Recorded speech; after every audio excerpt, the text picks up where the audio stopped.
the one thing we missed, I mean the graph of speed versus t. Okay, how should it act? Okay, let's go back to the initial problem.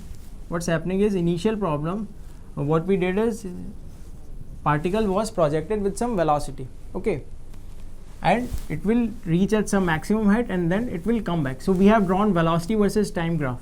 Okay, initially the velocity is maximum and then it is going negative and the magnitude keeps on increasing. Okay, now over here if I tell you to draw speed versus time graph, what it should be? See, speed cannot be negative, so speed must be concentrated on first quadrant, right? So what will happen is, speed will remain in the first quadrant. So if I want to draw the speed of the speed versus time graph, for first half of the graph remains same, okay, but after that, instead of going negative, it will be something like this, right? As you can see, the speed will always be positive. Speed cannot be negative, it's a scalar. Okay, I mean, just keep in mind that you know the difference between the graphs of speed versus time. Speed versus time will always be in the first quadrant, remember.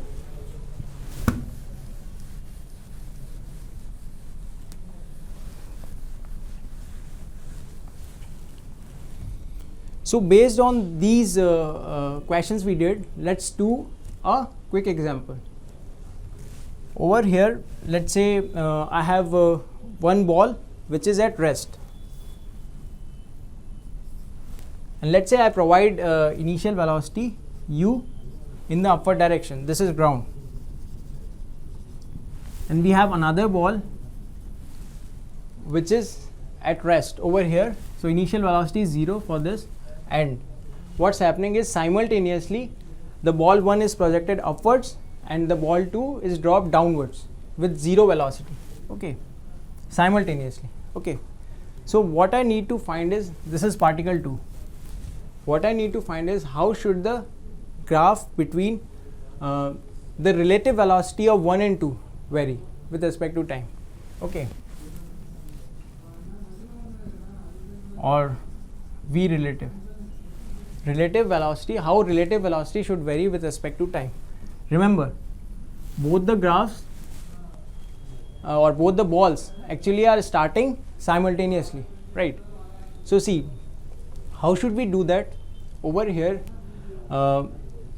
see, first of all we need to consider what does relative acceleration versus time graph looks like, okay, because see, we know that using the previous relations, relative acceleration will nothing be rate of change of relative velocity with respect to time, okay.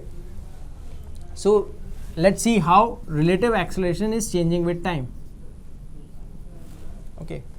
Now see, yeah, one more thing given in the problem, please consider over here, I missed to tell you.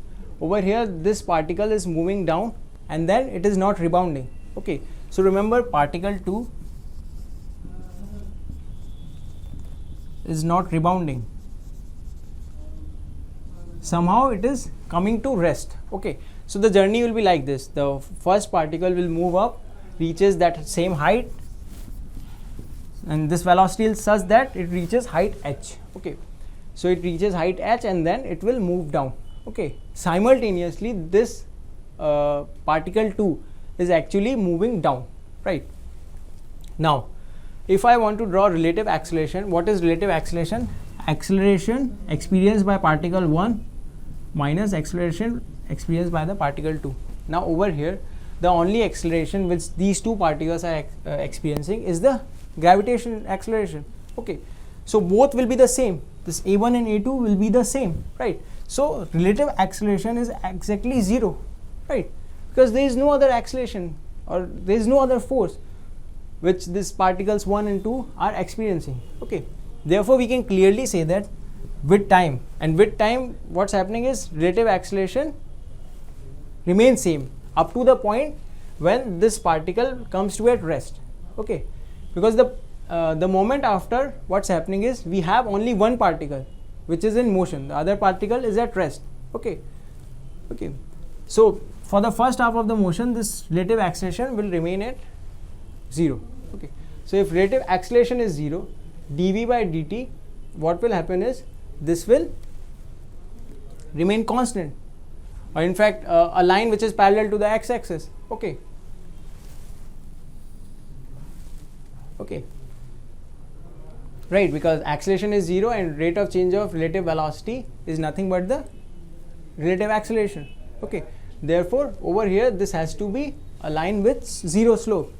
So, for first half of the motion, so see, I am considering this half of the motion until both the blocks or both the objects are in motion. Okay.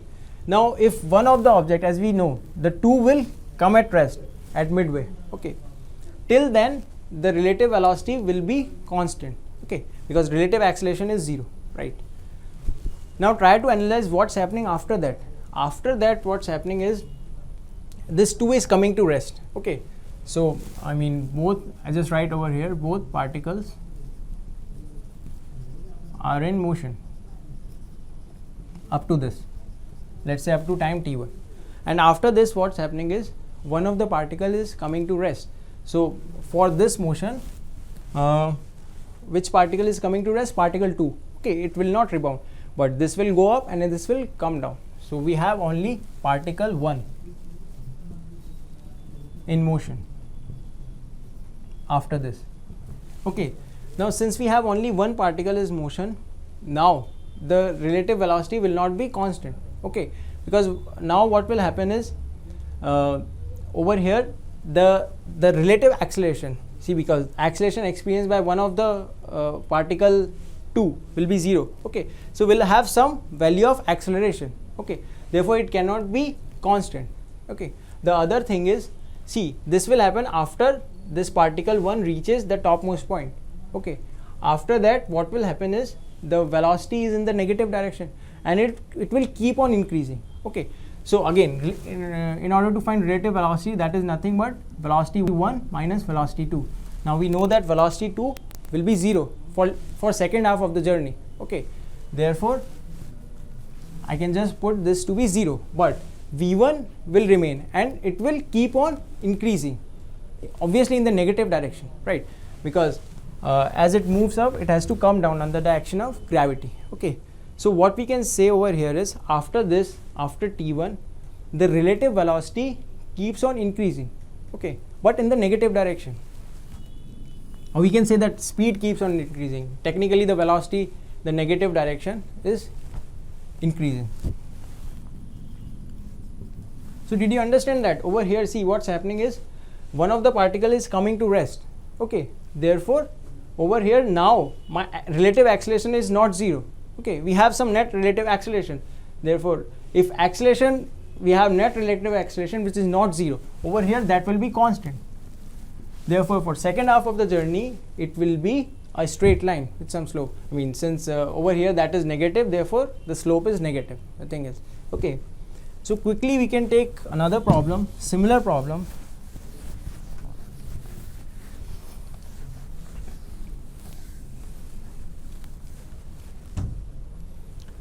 Let's now we analyze two balls A and B, which are given some velocities u1 and u2,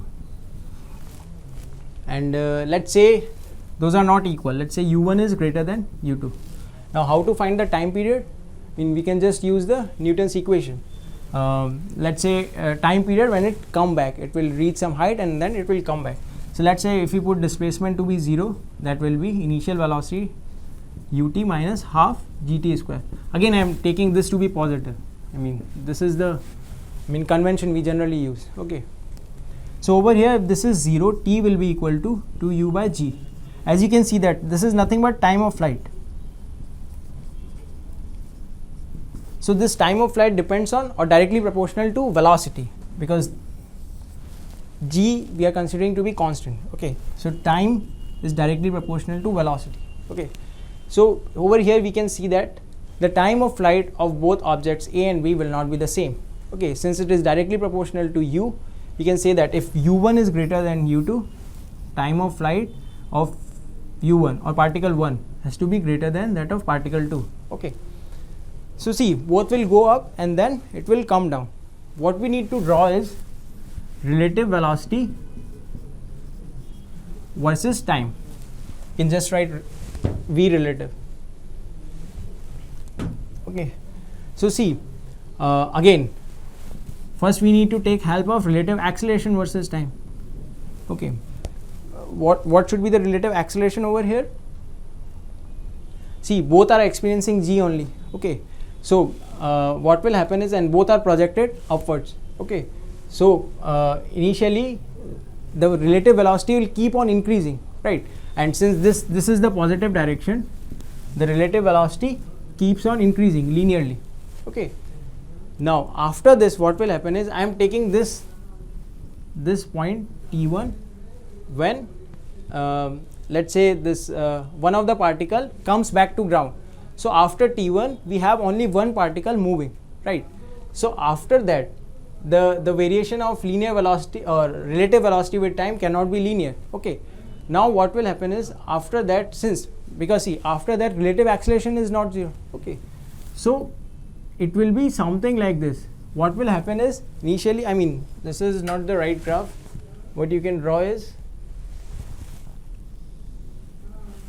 what I need to tell you is, initially the slope will be minimum and the slope will keep on increasing, because see, the relative velocity will the slope of relative velocity versus time is nothing but the acceleration. Okay, so over here, okay, I told you relative velocity. Please correct this mistake over here. That is nothing but the displacement, because see, relative velocity will keep on 0 at the time interval 0 to t1. Okay, so for 0 to t1, my relative acceleration versus time is actually 0, because at this time both the bodies are in motion.